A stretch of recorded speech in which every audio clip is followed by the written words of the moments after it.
I am going to begin my model with a polygon primitive cube.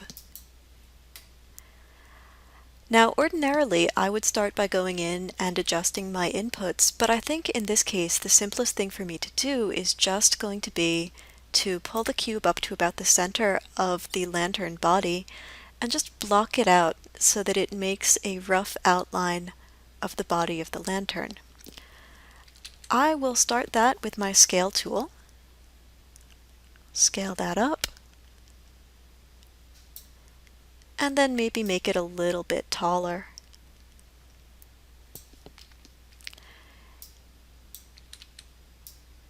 Now the image planes I took from a real object, they are going to be a little bit wonky, but this looks pretty close in both of these views.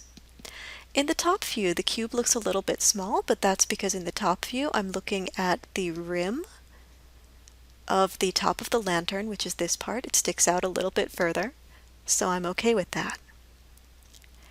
In all of these views, it's going to be helpful for me to switch over to X-ray mode so that I can see the reference image through the model. And with that, I'm going to move over into face mode. I will take this face up here on the top, and in either my side or my front view, whichever I like better, I'm going to start extruding. My first extrusion I will pull up to about here, and then I'll scale. When I get out to about that lip, you should see that now my model covers the top viewport, which is good information for me. Then I can press G. The G key on my keyboard will restart the extrude command, and that will let me pull up the rest of this top lip, maybe a little bit higher.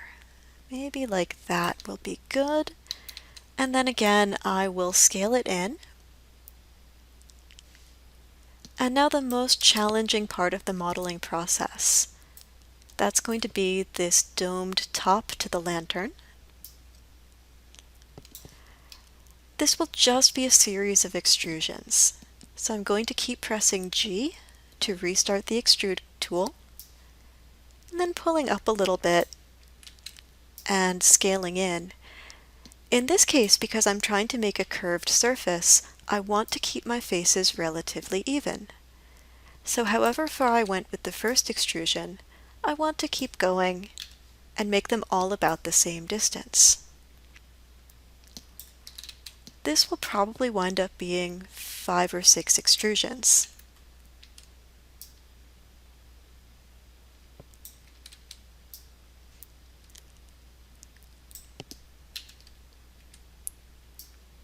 And just remember, each time I need to make a new extrusion, I'm pressing the G key on my keyboard. So there I just pressed G again, and that looks like I've gotten all the way to the top. So there we go, I've got nice, even faces, and that's going to make a nice rounded top. So next I'll come down to the bottom of the lantern. Now that I'm down here, I am going to extrude again, and that will help make this little rimmed base. Pull that out there.